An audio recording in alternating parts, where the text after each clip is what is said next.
Melanjutkan cerita versi 2 dari episode sebelumnya ya. Semoga kalian suka. Setelah seharian penuh keributan, pil obat yang tak terhitung jumlahnya perlahan mengalir. Kursi juri di hari pertama akhirnya menjadi kosong saat langit mulai gelap. Bagi Xiaoyan dan yang lainnya, hari pertama hanyalah formalitas. Di sisa waktu, sebelum kompetisi alkemis tingkat tinggi, mereka bisa melakukan apapun yang mereka inginkan selama mereka mau. Guli dan yang lainnya yang menjadi juri tentu saja tidak seberuntung itu. Mereka harus terus duduk di sini hingga rapat akbar berakhir. Tentu saja ini adalah sesuatu yang terjadi dalam sekejap mata bagi para ahli bandi elit ini. Malam telah tiba. Dua sosok duduk di depan meja di dalam penginapan tersembunyi. Wei Yi menatap Modi di seberangnya dengan ekspresi tidak ramah. Ada kewaspadaan di dalam matanya. Sebelum dia pergi, Modi diam-diam mengirimkan pesan kepadanya dan memintanya untuk bertemu di sini. Namun Wei Yi tidak tahu mengapa Modi mencarinya. Alasan mengapa Wei Yi akhirnya datang ke sini adalah karena Modi telah memberitahunya bahwa dia harus datang jika ingin membalas dendam kepada Xiaoyan. Modi tersenyum hangat saat dia melihat ke arah Wei Yi. Dia meletakkan cangkir teh di tangannya di atas meja sebelum perlahan membuka mulut dan tertawa. Hehehe, kakak Wei Yi memang telah datang, ucap Modi. Alasan mengapa diriku datang adalah karena aku ingin Yan Xiao mati. Dia tidak peduli dengan wajahku dan dengan paksa menelan api esensiku. Aku pasti akan membuatnya membayar dengan nyawanya. Aku ingin dia mengetahui bahwa benda milikku Wei Yi bukanlah benda yang bisa disentuh oleh bocah busuk seperti dia, ucap Wei Yi. Cahaya kuat tiba-tiba keluar dari mata Tuan Wei Yi setelah suaranya terdengar. Kemarahannya melonjak dan teh di tangannya yang belum dia minum meledak bersama cangkirnya. Hehehe, itu bagus. Karena kakak Wei ingin Xiaoyan mati, masalah ini akan lebih mudah ditangani. Aku takut kamu akan menghalangiku karena dia adalah anggota asosiasi alkemismu. Namun dari kelihatannya, kita berdua bisa bergandengan tangan sekali, ucap Modi. Bicaralah. Syarat apa yang kamu punya? Tanya Wei Yi. Modi mengangkat alisnya sedikit. Dia tidak menyangka Wei Yi akan langsung ke pokok permasalahan secepat itu. Saudara Wei, apakah kamu benar-benar berpikir bahwa kamu melakukannya dengan baik? Namun menurutku, hubunganmu dengan Presiden Guli sangat buruk. Kemungkinan besar setengah dari kebencian terhadap Yan Xiao berasal dari Guli, ucap Modi. Kamu mencoba menabur perselisihan, ucap Wei Yi. Hehehe, bukannya aku mencoba menabur perselisihan. Namun bukankah saat ini kamu berada dalam posisi yang dirugikan? Selama Guli adalah ketuanya, kamu tidak akan pernah mempunyai kesempatan, ucap Modi. Mata Wei Yi menatap tajam ke arah Modi yang tersenyum di depannya. Beberapa saat kemudian, dia dengan dingin mendengus dan berbicara dengan suara yang dalam. Apa sebenarnya yang ingin kamu katakan? Ucap Wei Yi. Modi tersenyum sinis. Dia tahu bahwa Wei Yi telah mengambil umpannya. Dia tersenyum dan berkata, yang ingin aku katakan adalah membiarkanmu menggantikan Guli yang lama itu, ucap Modi. Mata Wei Yi tiba-tiba mengeras. Butuh waktu lama kemudian sebelum dia dengan paksa menekan kegembiraan di hatinya. Dia menarik nafas dalam-dalam dan perlahan membuka mulutnya untuk berbicara. Aku tahu kamu tidak akan membantuku secara gratis. Katakan, apa syaratmu? Ucap Wei Yi. Hehehe, kakak Wei benar-benar berterus terang. Karena ini masalahnya, aku tidak boleh bertele-tele. Aku bisa mencari seseorang untuk membantumu membunuh Yan Xiao dan juga bisa membantumu mendapatkan posisi ketua asosiasi alkemis. Adapun persyaratannya, aku hanya punya dua tujuan. Pertama, api surgawi Yan Xiao adalah milikku, ucap Modi. Terserah kamu. Kamu akan membantuku membunuh Yan Xiao. Adapun api surgawi itu, aku sudah menebaknya bahwa kamu bajingan tua tidak akan tahan mengingat keserakahanmu. Sekarang katakan padaku tentang persyaratan kedua, tanya Wei Yi. Hal lainnya adalah kamu akan kalah dariku saat kita berdua bersaing dalam keterampilan alkimia, ucap Modi. Bang! Setelah suaranya terdengar, kursi di bawah Wei Yi telah pecah dengan keras dan berubah menjadi pecahan. Meja kayu zenan di sampingnya juga hancur berkeping-keping karena tamparan keras. Wei Yi berdiri dan menatap Modi dengan marah. Modi, kamu tidak boleh menjangkau 1 yard pun setelah mengambil 1 inci pun, ucap Wei Yi. Hehehe, bukannya aku ingin meraih 1 yard setelah mengambil 1 inci. Namun jika kamu ingin menggantikan Guli, kamu harus dikalahkan terlebih dahulu olehku. Jangan bilang padaku bahwa kamu telah melupakan yang sebenarnya alasan mengapa Guli mengundang Yan Xiao untuk menyerang, ucap Modi. Wei Yi langsung menyadari ketika kata-katanya terdengar. Kota keturunan selatan sangat ambisius. Asosiasi alkemis antara kedua kota telah membuat kesepakatan. Jika kota liar kuno dikalahkan oleh kota keturunan selatan dalam pertemuan besar alkemis ini, ketua asosiasi alkemis kota liar kuno akan digantikan oleh seseorang dari kota keturunan selatan. Jika bukan karena Guli ingin melindungi posisinya sebagai ketua, dia tidak akan mengundang Yan Xiao untuk menyerang. Hal yang lama. Kamu sudah menjagaku sejak lama. Jika aku mengizinkanmu terus seperti ini, kemungkinan besar posisiku akan diambil olehmu. Tapi baiklah, aku bisa berjanji padamu. Namun kamu tidak boleh melupakan perjanjian yang telah kamu buat sendiri, ucap Wei Yi. Modi mengangguk dan tersenyum saat melihat ini. Itu wajar saja. Aku tidak akan seperti Guli yang akan membakar jembatan setelah melintasinya, ucap Modi. Wei Yi tidak berkomitmen saat mendengar ini. Dia mendengus pelan. Segera nadanya berubah saat dia bertanya lagi. Bolehkah aku tahu kapan kamu siap menyerang Yan Xiao? Tanya Wei Yi. Modi juga tersenyum saat mendengar ini. Dia melihat ke langit di luar dan perlahan membuka mulut untuk tertawa. Tunggu, aku sudah mengirim orang untuk mengawasinya. Begitu Yan Xiao bergerak, aku akan menjadi orang pertama yang mengetahuinya. Dia Yan Xiao hanyalah seekor domba yang menunggu untuk disembelih, ucap Modi. Saat Modi dan Wei Yi bekerja sama memikirkan cara menghadapi Xiaoyan, Xiaoyan sudah kembali ke penginapan. Dia duduk di tempat tidur. Xiaoyan akhirnya tidak bisa menahan tawa. Dengan membalikkan tangannya, kristal emas merah muncul di tangan Xiaoyan. Kristal api merah adalah salah satu kristal api jenis api yang lebih baik. Dengan itu, dia bisa mendapatkan avatar ketiganya. Modi mengira kristal api merah ini tidak dianggap sebagai barang berharga. Itu sebabnya dia menjadikannya sebagai taruhan. Sayangnya dia akhirnya menuruti keinginan Xiaoyan. Kristal atribut seperti kristal api merah tidak dianggap sebagai barang berharga di mata orang luar. Paling-paling itu bisa digunakan untuk meningkat doki seseorang, atau mengandalkan keberuntungan untuk mengubah doki seseorang dan menjadi lebih kuat. Meskipun doki yang bermutasi biasanya menjadi sangat kuat, kebanyakan orang hanya bisa membuat doki mereka lebih kental dan murni setelah menyempurnakannya. Mereka tidak akan bisa mendapatkan banyak perubahan. Tentu saja jika seseorang cukup beruntung untuk mengubah dokinya dan menciptakan beberapa efek khusus, seseorang dapat dianggap telah mendapat untung besar. Namun hari ini dari sudut pandang semua orang, bahkan jika Xiaoyan telah memperoleh kristal api merah ini, itu tetap tidak berguna melawan Xiaoyan yang memiliki api surgawi di tubuhnya. Perlu diketahui bahwa tidak ada apapun di dunia ini yang dapat menyebabkan api surgawi bermutasi. Bahkan kristal api merah ini yang mengandung beberapa kemungkinan, pasti tidak akan mampu bertahan jika dipanggang oleh api surgawi. Namun tujuan Xiaoyan bukan hanya itu. Berjalan ke jendela, Xiaoyan mengangkat matanya untuk melihat ke alun-alun yang kosong. Saat dia melihat cahaya yang melesat ke langit, sudut mulutnya terangkat menjadi senyuman yang tidak diketahui. Kilatan yang sangat tidak jelas melintas di matanya. Dia berbalik dan menatap pintu dari sudut matanya. Setelah itu dia diam-diam berjalan ke depan pintu. Detik berikutnya kilatan yang sangat dingin tiba-tiba muncul dari mata Xiaoyan. Sebuah pemikiran melintas di benak Xiaoyan dan pintu kayu itu mengeluarkan bunyi bang sebelum meledak. Ada formasi misterius yang belum sepenuhnya terbentuk di pintu masuk. Xiaoyan juga samar-samar bisa merasakan aura yang sangat tidak jelas di sudut gelap tertentu. Hanya Daoseng bintang 9 sebenarnya berani memasang jebakan di depan hidungku. Apa menurutmu aku terbuat dari tanah liat? Pergi dari sini, ucap Xiaoyan. Mata Xiaoyan dipenuhi dengan kilatan dingin yang menusuk saat dia menatap kegelapan. Orang di dalam juga memperhatikan mata Xiaoyan. Hatinya langsung terkejut. Dia tidak pernah menyangka bahwa Xiaoyan benar-benar dapat mendeteksinya meskipun dia menggunakan jimat aura tersembunyi. Namun sebelum dia bisa memikirkan hal lain, kekuatan besar yang tidak bisa dia tolak muncul di sekitarnya. Saat berikutnya dia terkejut ketika mengetahui bahwa doki di dalam tubuhnya sebenarnya telah disegel dengan paksa pada saat ini. Apakah ini kekuatan sebenarnya dari elit Bandi? Hanya diperlukan pemikiran untuk menyegel Daoseng elit. Bang! Tubuh yang ditarik secara paksa oleh kekuatan yang sangat besar ini tiba-tiba bertabrakan dengan formasi yang belum selesai. Formasi itu langsung hancur dan turbulensi spasial yang sangat kuat meletus.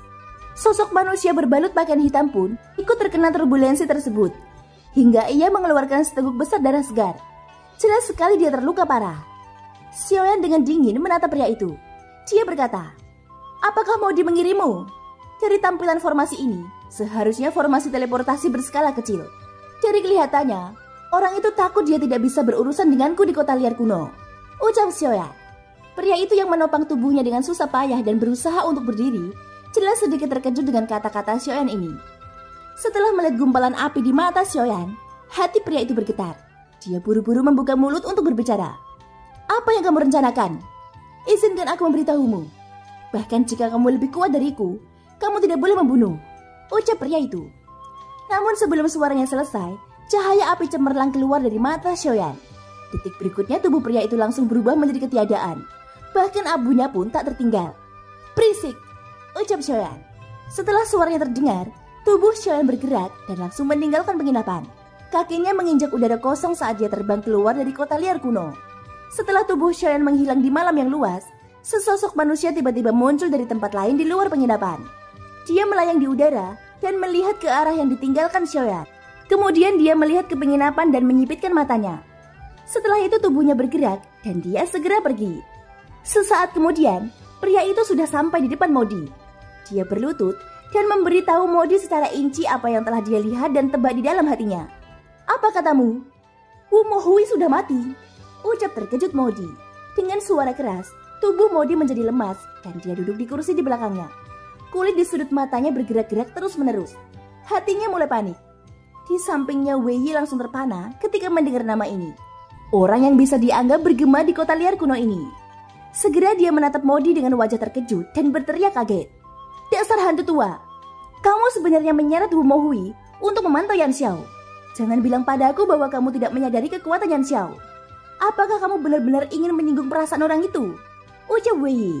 Modi meringkuk di sudut mulutnya saat mendengar ini. Dia memincingkan matanya dan berkata, kau tidak bisa menyalahkanku dalam hal ini. Aku sudah mengingatkannya bahwa Yan Xiao adalah seorang alkemis. Siapa yang memintanya begitu percaya diri dengan kemampuan jimat aura tersembunyinya? Jika kau ingin menyalahkan seseorang, kamu hanya bisa menyalahkan Yan Xiao, ucap Modi. Aku tidak peduli siapa yang kamu salahkan.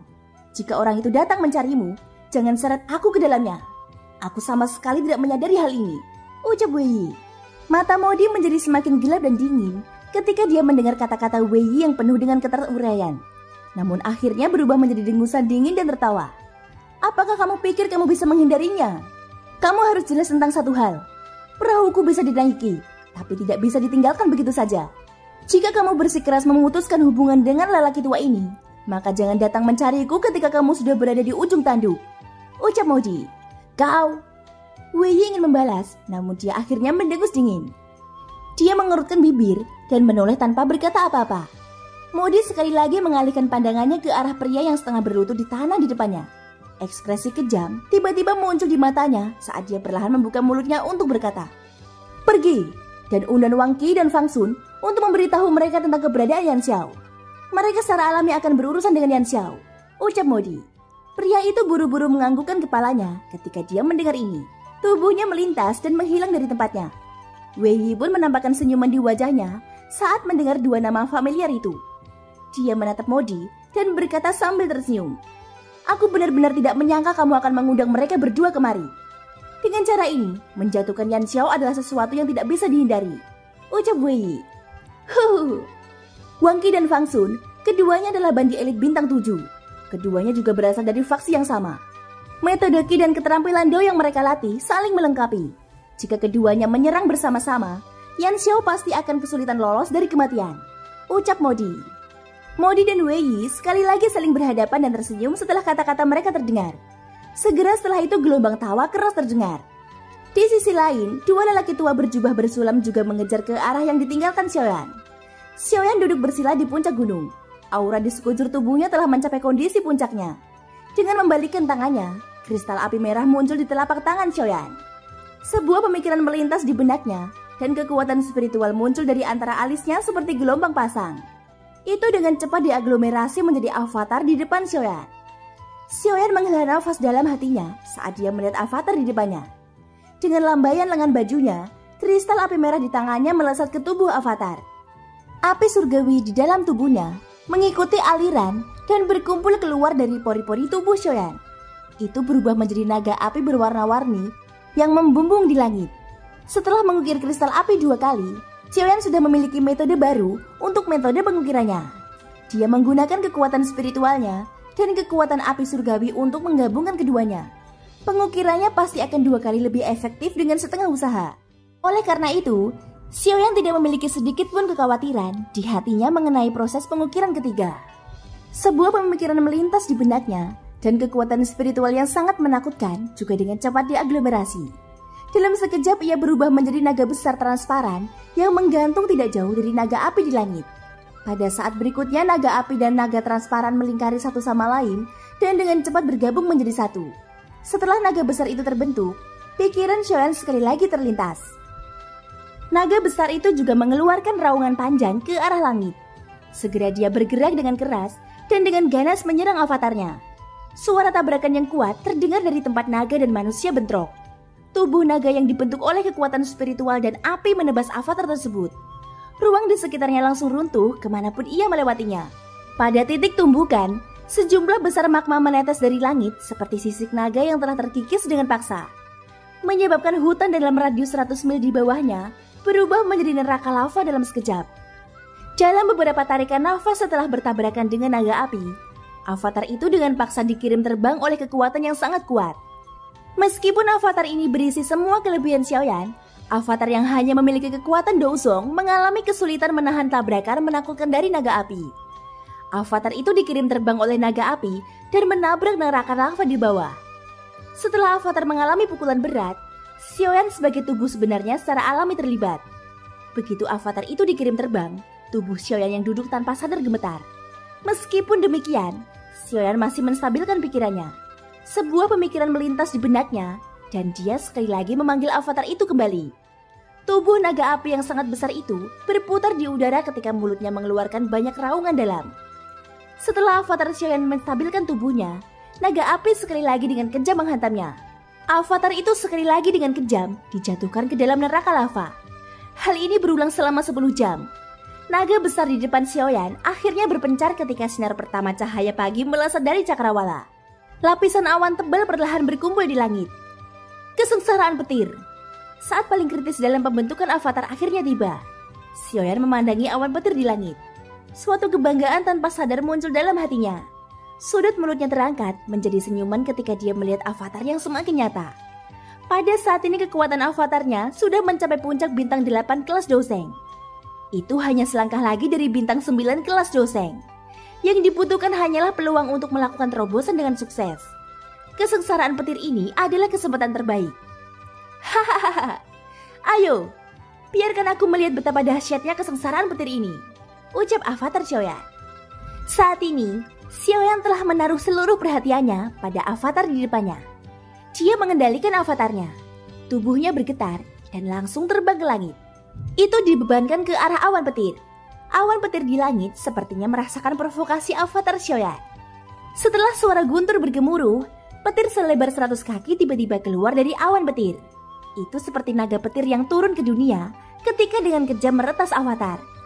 Avatar Xiaoyan juga mengeluarkan raungan panjang ke arah langit. Sebuah kekuatan berkumpul di tangan kanannya.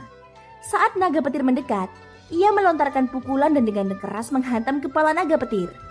Naga petir tiba-tiba pecah menjadi puluhan bagian.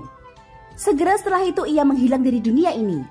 Xiaoyan juga merasakan energi yang semakin bergejolak di dalam tubuh avatarnya. Kebanggaan di hatinya menjadi lebih intens. Dia sekali lagi meraung panjang dan tertawa ke arah langit. Hahaha, kenapa? Apakah kekuatan alaminya hanya sebanyak ini? Rasanya seperti menggaruk gatal.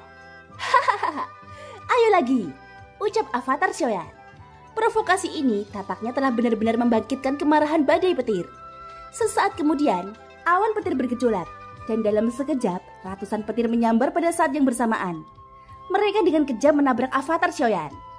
Pada saat ini perasaan sedih akhirnya muncul dalam hati Xiaoyan. Kedua tangannya perlahan mengepal. Doki di dalam tubuhnya berkumpul di lengannya. Kedua matanya menatap tajam ke arah 100 petir. Setelah itu tubuhnya melintas dan dia sekali lagi menyerbu ke arah langit. Xiaoyan dengan jelas memahami di dalam hatinya bahwa jika avatarnya berhasil menahan 100 petir ini, kekuatan avatarnya pasti akan mencapai kelas Douzeng bintang 9. Namun akan sangat berbahaya untuk mencoba semuanya dalam satu serangan. Oleh karena itu, Xiaoyan menggunakan seluruh kekuatannya untuk menghancurkan sebagian dari 100 petir sebelum berkumpul menjadi satu.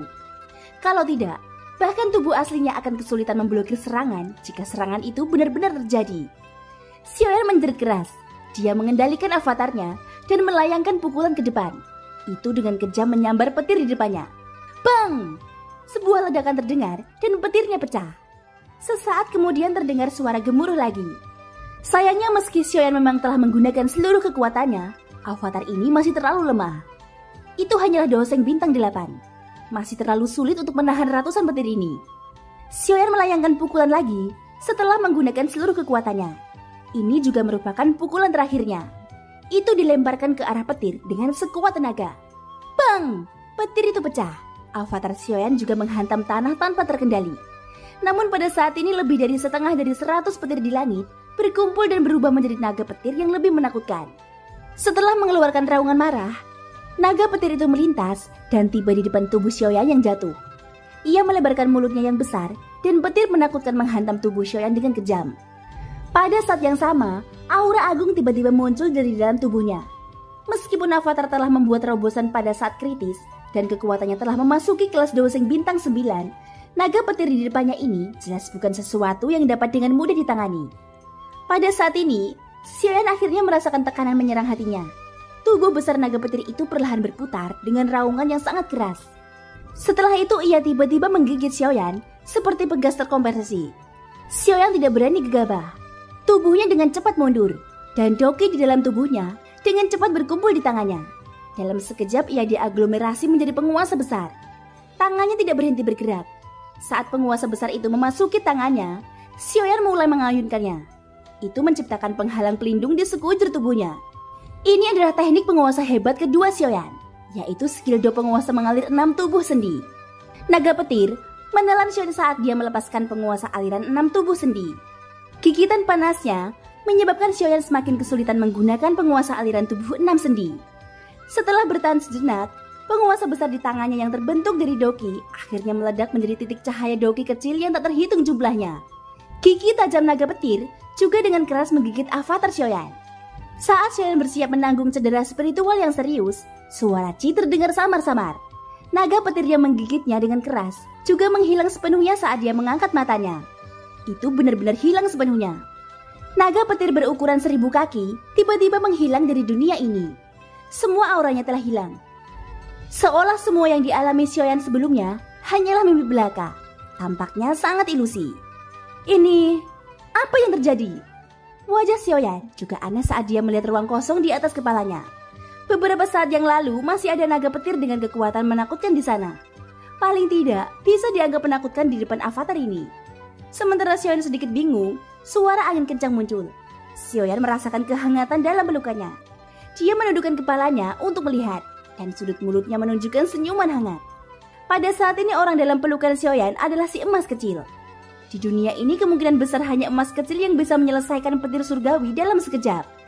Telapak tangan Xiaoyan dengan lembut membelai emas kecil di pelukannya. Emas kecil itu juga melingkari lengan Xiaoyan dan bermain dari waktu ke waktu. Ia akan menggunakan lidahnya yang kecil untuk menjilat jari Xiaoyan, menyebabkan hati Xiaoyan terasa lebih hangat. Emas kecil, terima kasih, ucap Xiaoyan. Emas kecil juga sepertinya mengerti dan tubuh kecilnya yang berwarna emas cerah tampak lebih hidup.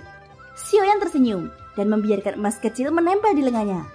Dia mengangkat kepalanya untuk melihat langit. Awan petir di sana bergejolak sejenak sebelum akhirnya menghilang. Langit akhirnya mendekati tengah hari. Pikiran Xiaoyan kembali ke tubuh aslinya dan matanya perlahan terbuka. Dia menghela nafas panjang dan mengangkat matanya untuk melihat ke depannya. Dalam sekejap, ketiga avatar itu sudah muncul di depan Xiaoyan. Setelah avatar berkumpul, langkah selanjutnya adalah proses penggabungan. Proses ini jauh lebih sederhana dibandingkan proses kondensasi. Selama doki di dalam 3 avatar bisa mencapai tahap di mana mereka bisa menyatu, proses penggabungan akan jauh lebih sederhana. Proses ini membutuhkan waktu yang cukup. Setelah waktunya habis, avatar akan terbentuk. Namun pada saat ini ketika ketiga avatar itu menyatu, kedua sosok di ujung jarak 10.000 mil itu akhirnya tiba. Penggabungan ketiga avatar hanya tinggal menunggu waktu saja. Ini adalah sesuatu yang membuat Xiaoyan agak tenang. Namun hal terpenting saat ini adalah Xiaoyan merasakan 2 aura yang tidak terlalu bersahabat. Pemilik kedua aura itu bergegas menuju ke arahnya dengan kecepatan yang sangat cepat. 2 bandi elit bintang 7 ya? Podi, kamu benar-benar mampu menghadapiku. Kalau begitu, aku tidak akan sopan dan menerima jumlah sebesar itu, ucap Xiaoyan. Sudut mulutnya membentuk senyuman saat dia merasakan dua aura kuat yang semakin mendekat. Dia melihat dua titik hitam di cakrawala yang jauh. Saat kedua orang itu tiba, Xiaoyan juga melirik ketiga avatar yang masih berada di tengah-tengah fusi. Segera dia melambaikan lengan bajunya, dan ketiga avatar itu langsung berubah menjadi tiga energi yang memasuki tubuh Xiaoyan. Fusi avatar hanya membutuhkan waktu. Tidak apa-apa, asalkan energi di dalam tubuh mereka bisa menyatu sepenuhnya. Adapun di mana fusi itu terjadi, sebenarnya tidak masalah. Hahaha, aku yakin kamu adalah Yan Xiao yang sangat berbakat itu. Ucap sebuah suara memasuki telinga Xiaoyan. Jika aku mengatakan bahwa aku bukan Yan Xiao, apakah kamu percaya padaku? Ucap Xiaoyan menunjukkan senyum tipis. Hahaha, karena memang begitu, tidak perlu bersembunyi. Tidak ada gunanya. Ucap suara itu. Xiaoyan mengangkat bahunya dan menolak berkomentar. Ketika mereka tiba di depannya, salah satu dari dua lelaki tua yang memiliki bekas luka di wajahnya memandang Xiaoyan dan tertawa terbahak-bahak saat dia berbicara. Tuan Yan Xiao, aku yakin kamu sudah mengetahui alasan mengapa kami berdua datang. Ucap orang dengan bekas luka di wajahnya itu. Sudut mulut Xiaoyan terangkat menjadi senyuman dingin. Karena kalian berdua telah menerima manfaat dari Modi, aku khawatir kalian berdua pasti akan membunuhku hari ini. Ucap Xiaoyan. Kedua lelaki tua itu tertawa serempak ketika mendengar ini. Mereka bertukar pandang satu sama lain sebelum lelaki tua lainnya mengalihkan pandangannya ke Xiaoyan dan membuka mulutnya untuk berbicara. Aku Fang Sun, dan ini Wang Qi. Aku ingin tahu apakah Tuan Yan Xiao mengenal kita berdua. Ucap lelaki tua yang bernama Fang Sun itu. Tidak, aku bahkan belum pernah mendengarnya. Ucap Xiaoyan tanpa ekspresi saat dia menjawab. Keduanya mengerutkan kening ketika mendengar ini. Kemudian Fang Sun tersenyum dan berkata, benar, tidak apa-apa jika kita tidak mengenal satu sama lain. Sekarang kita sudah saling mengenal bukan? Selain itu, saudara Wang Qi dan aku sama-sama bandi elit bintang 7. Tentu saja kami berdua juga tahu bahwa kamu memiliki keterampilan Dou yang sangat kuat, yang akan memungkinkanmu menghadapi bandi bintang 6 dengan mudah. Namun dengan kami berdua, kukira akan sulit bagimu untuk menggunakan keterampilan Dou itu. Ucap Fang Sun. Ucap Xiaoyan masih memasang ekspresi acuh tak acuh. Mendengar jawaban singkat Xiaoyan, sepasang mata tua seram Fang Sun menatap lekat-lekat ke arah Xiaoyan. Jadi kami berdua berencana memberimu kematian yang lebih bermartabat. Itu juga akan menyelamatkan kami dari kesulitan membuang-buang kekuatan untuk melawanmu, yaitu kamu bisa bunuh diri. Ucap Fang Sun. Xiaoyan mengangkat alisnya. Kedua orang ini benar-benar percaya pada kekuatannya. Namun Xiaoyan tersenyum lagi. Dia mengangkat matanya untuk melihat ke arah Fang Sun dan mencibir. Maaf, aku bukan orang rendahan. Jika kamu ingin aku mati, aku khawatir kalian berdua harus berusaha. Jika tidak, kalian berdua hanya akan menyia-nyiakan kekuatanmu di sini. Ucap Xiaoyan. Thank you guys, sudah mendengarkan ceritaku sampai akhir. Semoga hari kalian menyenangkan. Sampai jumpa dan bye-bye.